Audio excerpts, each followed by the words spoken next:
Ayan guys, yung mga nagtatanong sa akin kung paano daw tumakbo yung oras or paano i-check yung mga timer nila sa mga sarili nilang room. So ganito guys, 'di ba pagpunta nyo sa room, pindutin nyo itong home. Itong home. Pag pindot nyo ng home, yung picture nyo sa taas dito sa pinakagilid sa taas, i-click nyo 'yan. Oh, 'di ba? Nasa room na kayo. So patayin mo muna natin yung sounds. So nasa room na kayo guys. So habang nagtatasking kayo, example nakaupo kayo ganyan. Then i-check nyo yung timer ninyo. Ganito yung gawin nyo guys. Umupo kayo ng kahit isang oras. May timer naman sa taas. O, nandyan yung timer sa taas. O, dyan yung makikita yung timer ninyo dito sa taas. So ang gawin nyo, pindutin nyo yung yung power button sa taas dito, yung bilog. Pindutin nyo yan. Then pindutin nyo tong exit. So ibig sabihin, mawawala na kayo sa room. Next, i-refresh mo yung app. I-refresh mo. Pagkatapos, okay na. Di ba? Naka-refresh na. So, ang gawin mo, i-swipe mo muna, i-close mo muna yan. Then, pindutin mo ulit yung app. Ganyan. Pag napindot mo na yung app, punta ka sa Mine. Pagpasok mo sa Mine, then, pindutin mo na yung daily task. Then, refresh mo. Then makikita mo na lang dito sa gilid yung mga dandan na yan. Ang nakalagay dyan is receive. So ang gawin mo receive, receive, receive. Huwag every minutes na mag-check kayo ng timer kasi pag ginagawa nyo ng ano yung sarili nyo niloloko nyo na lang sarili nyo kasi nakikita nyo naman yung timer sa taas. Kung kailan kayo nag-start umupo. Ayan, kung kailan kayo nag-start umupo. Nandyan naman yung timer na Nandyan pa yung date at saka time. So hindi every minute, every seconds na mag-check kayo. Tapusin nyo 30 minutes. Makikita nyo naman dyan pag may 30 minutes na or 1 hour. Gawin nyo na lang 1 hour, then ganun yung gawin nyo. So pag mag-exit kayo at mag-exit, wag nyong i-minimize. I-exit as in exit nyo lang. Then, ayan, i-close nyo yung app, then buksan ulit yung app. Then pagkatapos yung buksan yung app, punta kayo sa Mine, check nyo yung daily task. Then, dyan nyo na mag-claim. Okay? Ganun lang po ang pag-check. Wala naman na ibang gagawin diyan. So pag okay na, ayan. Pwede kayong maglaro-laro muna sa room kung gusto nyo. Ganyan. So nandito naman na yung mga games. Ito, may mic off dito. Pindutin nyo lang yung mic off. Then ito yung games.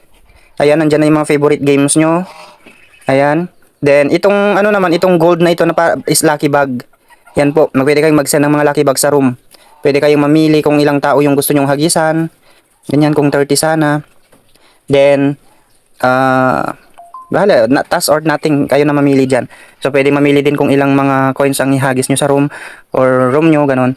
Tapos, ito naman is window icon. Itong 4 na box.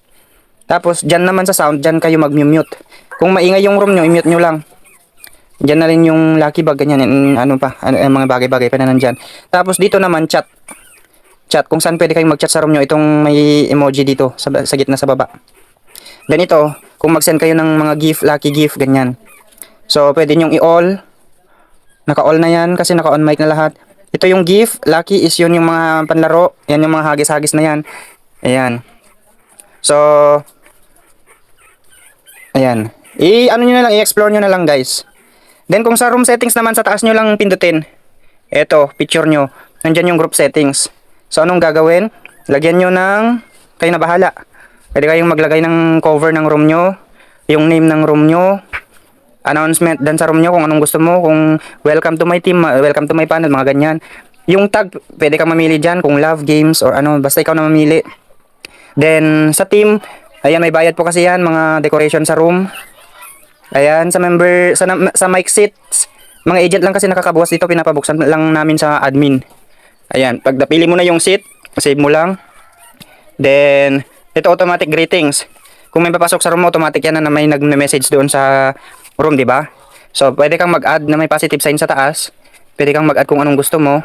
Ayan, pwede mo rin hindi lagyan. Pindutin mo lang yung no, then mag-exit ka na yung sa araw sa taas. Then, ito, can visitors open the mic? Depende kung gusto mong umupo sila or hindi. Pwede rin hindi, i-off mo lang. Then, can visitors send text, ganyan. Pwede ding off. Pero sa akin inon ko kasi kaya lahat ng mga visitors pwede silang umupo. Ayan. Yung can visitors and photos, i-off mo na lang yan. Then yung group lock po kasi mabibili yan mahal. Ayan, medyo mahal.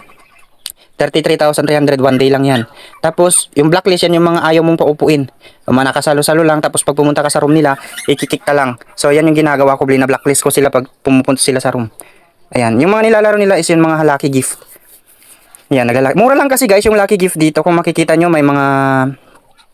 Ito, yung mga lucky, may 5 coins, 10 coins, 20, 50, 4, 5, 10, 20. Meron pang tig to 2 coins. So, ma-enjoy mo rin maghagis-hagis kahit konti lang yung coins mo. Ganun lang. Dito sa gilid, makikita nyo tong message. Tong green. Yan. Diyan yung makikita kung sino yung mga nag-message sa inyo, yung mga notification, mga nag-send sa profile mo, ganyan. Nandyan po lahat. Yung nag-accept ng pag-join ng agency mo. Yun lang guys, and hoping naintindihan nyo kung paano mag-panel, paano mag-monitor ng time sa sarili mong room. And, ayan, kung paano mo gamitin yung mga icons and lucky gift na nasa room mo. And yun lang guys, and hoping na may natutunan kayo sa ating tutorial.